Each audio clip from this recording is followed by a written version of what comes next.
របៀបចំណាយលុយ20000រៀលធ្វើម្ហូបញ៉ាំឲ្យបានមួយខែ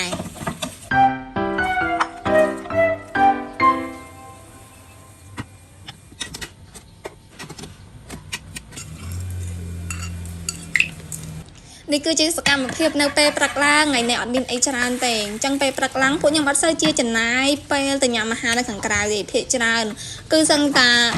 99%ហើយដែលធ្វើម្ហូបញ៉ាំខ្លួនឯងកម្រ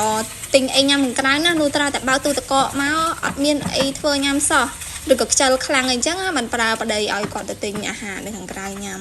ហើយពេលព្រឹកឡើងមកសម្រាប់កូនពៅហ្នឹងគឺអត់មានកំងអីច្រើនទេគឺពងទាចៀនហ្មងប៉ុន្តែពេលញ៉ាំពងទាចៀ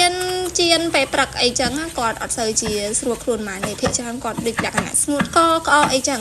ខ្ញុំក៏ឆ្នៃធ្វើជាពងទាដែរតែលក្ខណៈទឹកអីចឹងទៅឲ្យគាត់ញ៉ាំតែគាត់មិនសូវជាចូលចិត្តប្រហែលទេតែរសជាតិខ្ញុំគិតថាឆ្ងាញ់គួរសមដែរ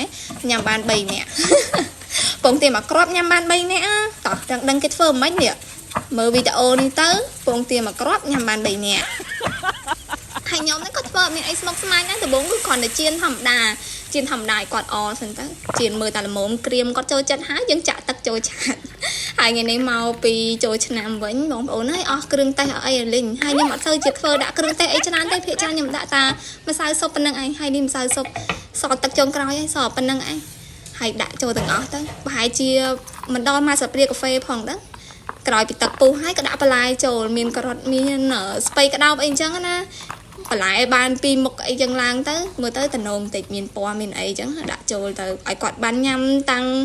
ពងទាដែលគាត់ចូលចិត្តមានទាំងទឹកស៊ុបមានទាំងការ៉ុតមានទាំងស្ពៃក្តោបបន្លែអញ្ចឹងណា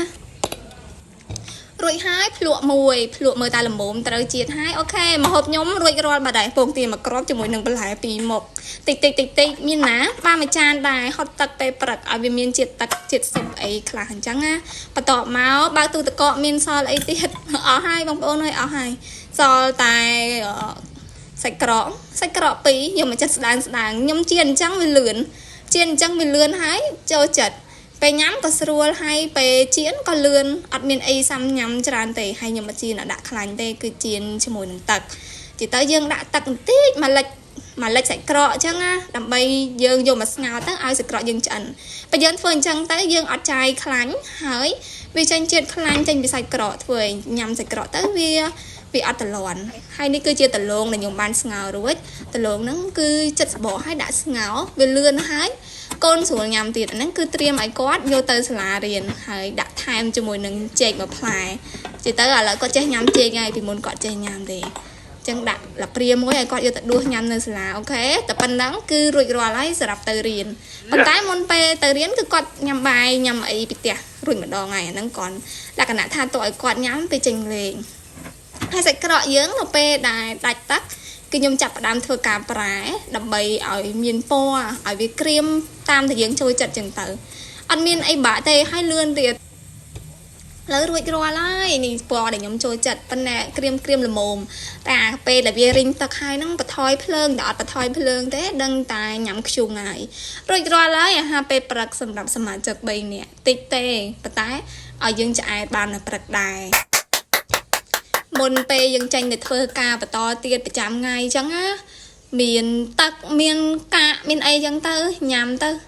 ធ្វើមិនទេមានអីនៅក្នុងទូញ៉ាំអញ្ចឹងទៅឆ្នៃត្មងទៅអូខេបងប្អូនទាំងអស់គ្នាហើយសម្រាប់កូនពៅខ្ញុំវិញអត់សូវជាចូលចិត្តទឹកប្រហែលទេមើលតែទឹកមុខទៅដឹងហើយអូយអត់សប្បាយចិត្តទេចង់ញ៉ាំតែក្រៀមតែញ៉ាំក្រៀមហើយនឹងឈឺហ្មង